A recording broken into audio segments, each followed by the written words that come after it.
Salut. Aujourd'hui, je vais vous parler du cas d'Elisa Lam. Vous en avez peut-être déjà entendu parler. C'est arrivé en 2013, donc c'est l'histoire tragique d'une Canadienne qui décide de partir en voyage en Californie, plus précisément à Los Angeles. Et alors, elle séjourne dans l'hôtel Cecil. Cet hôtel-là, elle est dans un quartier malfamé, dans un quartier où il y a beaucoup de drogue, il y a beaucoup d'itinérance.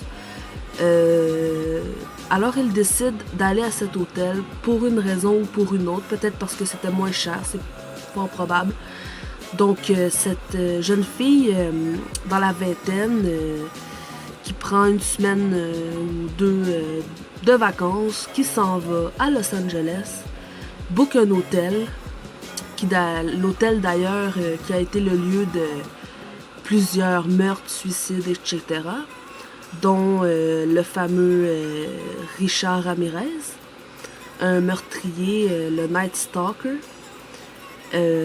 Donc, bref, cet hôtel a déjà son lot de drames et de tragédies. Donc, elle séjourne à cet hôtel.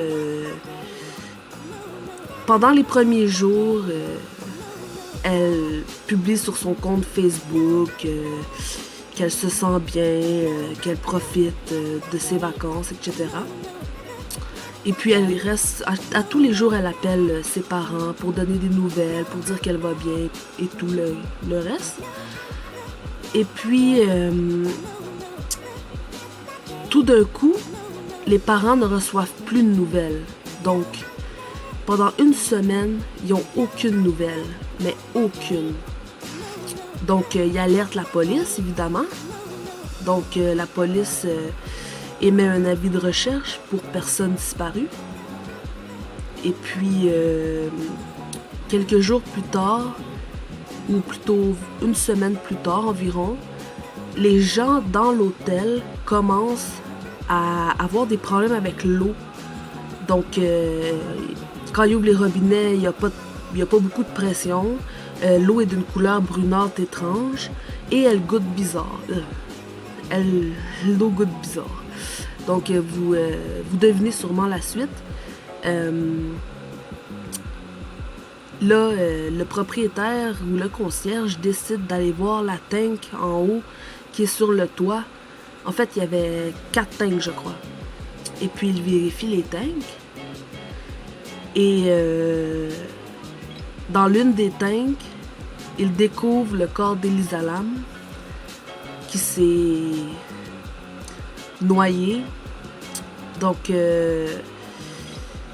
c'est quand même assez bizarre parce que cet hôtel-là, pour aller au toit, la porte qu'il faut emprunter est dotée d'un système d'alarme. Donc, si quelqu'un franchit la porte sans y être autorisé ou la force, eh bien, il y a un système d'alarme qui est supposé s'enclencher. Alors qu'il n'y a pas eu de système, il n'y a pas eu d'alarme entendue et tralala. Donc, c'est quand même assez spécial. Et puis aussi, il ne faut pas oublier que la tank est surélevée et il aurait fallu une échelle pour monter, pour aller dans la tank. Et aussi, le couvercle de celle-ci est très très lourde. Donc, ça aurait pris au moins 2 personnes pour soulever le couvercle. Et puis, pourquoi elle s'est retrouvée dans la tank? À l'autopsie, ils ont conclu qu'elle n'avait pas pris de drogue, elle n'était pas intoxiquée par l'alcool, il n'y avait pas de traces de blessures physiques sur son corps. Donc, le coroner en a conclu que c'était un accident. Un accident. C'est quand même assez spécial, un accident. Pouf, fait tomber dans la tank, tu sais.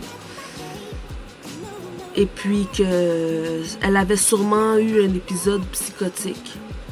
Parce qu'elle était atteinte du trouble bipolaire. Et puis, elle prenait ses médicaments, les doses normales, là, comme toute personne avec cette maladie-là. Là, quand on rentre dans le pourquoi du comment, il y avait des caméras de surveillance un peu partout dans l'hôtel et il y a une scène qui a été filmée d'Elisa dans un ascenseur. La porte reste ouverte pendant quelques minutes, ce qui est pas normal parce que d'habitude, un ascenseur, la porte va se refermer au bout de quelques secondes pour ensuite que les gens à l'intérieur puissent peser sur l'étage qu'ils veulent et puis monter ou descendre. Mais dans la vidéo, de un, la porte reste ouverte pendant plusieurs minutes sans qu'elle la retienne ou quoi que ce soit. Et puis elle se met dans un coin de l'ascenseur comme si elle essayait de se cacher de quelque chose ou de quelqu'un. Et puis ensuite, elle sort de l'ascenseur, elle regarde dans une direction et commence à faire des gestes bizarres avec ses mains, elle gesticule. C'est très étrange. Et ensuite, elle revient dans l'ascenseur et elle pèse sur tous les boutons des étages. Et puis la vidéo coupe. Et puis ça a été prouvé aussi qu'il manque à peu près 2 minutes dans le footage, dans le clip vidéo. Ce qui est très bizarre. Est-ce que le propriétaire de l'hôtel voulait cacher quelque chose? Est-ce que ils savent quelque chose? Car c'est très étrange tout ça. Donc pour en revenir au coroner et aux policiers, tout le kit, donc eux, ils disent que dans le fond, elle a fait un épisode psychotique. Et puis, ça l'explique le fait qu'elle ait réussi à monter dans la tank, à soulever le couvercle très lourd, parce qu'elle était comme dans une espèce de transe psychotique. Et puis, aussi, la chose à préciser, c'est que quand ils l'ont retrouvée dans la tank, dans le réservoir, elle était nue. Et ses vêtements flottaient dans la tank à côté d'elle. C'est quand même assez bizarre. Et le cas d'Elisa Lam fait jaser encore aujourd'hui. C'est en 2013. Ça fait pas si longtemps que ça. Et il y a des gens qui ont fait la remarque qu'en 2005, il y a un film qui a sorti, puis ça s'appelait Dark Water, donc eau foncée. Et que c'était l'histoire d'une mère avec son enfant, qui allait résider dans un vieux building, vraiment vieux. Et il y avait justement des tanks, des réservoirs d'eau sur le toit, comme exactement où c'est l'hôtel. Et puis, la dame fait une rencontre avec un genre d'esprit malin, maléfique, un genre de démon. Et il y a une scène où elle est dans un ascenseur et elle pèse à tous les boutons. Et il y a des scènes qui sont tellement semblables à ce que Elisa Lam, dans l'histoire d'Elisa Lam, qu'est-ce qu'elle a vécu. Et c'est quand même assez... c'est des coïncidences qui sont bizarres. Et puis, dans le film, évidemment, là, l'eau commence à être dégueulasse, ça commence à être bizarre et tout. Donc, la mère décide de monter sur le toit pour voir qu'est-ce qui se passe. Et puis, elle découvre un corps dans la tank. Donc, le film a sorti en 2005.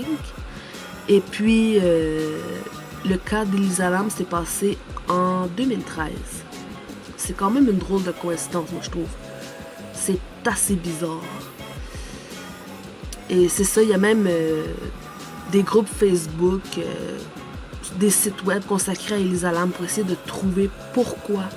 Qu'est-ce qui s'est passé? Pourquoi elle s'est retrouvée là? Pourquoi elle est décédée?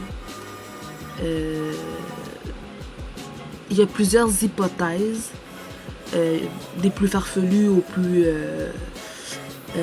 réalistes, comme le fait qu'elle a été possédée, ou qu'elle s'est faite assassiner par une personne de l'hôtel, ou même, compte tenu que c'était un hôtel qui était quand même louche, qui abritait des gens qui hébergeait des gens qui étaient quand même assez spéciales, là, qui prenaient de la drogue, etc., qui avaient des problèmes de santé mentale. Peut-être qu'il y a un tueur dans l'hôtel qui a décidé de la tuer, puis de faire une victime. Donc, il y a plein d'hypothèses différentes, mais l'hypothèse que la police et le coroner a donnée n'est pas... a des... il y a des trucs qui concordent pas. Donc c'est cette histoire-là que je voulais vous partager. Si vous avez des trucs à dire par rapport à ça, vous pouvez laisser des commentaires. Puis si tu as aimé la vidéo, ben laisse un gros pouce bleu. Ça me rendrait très heureuse. Et puis, ben, on se revoit dans une autre vidéo. Bye!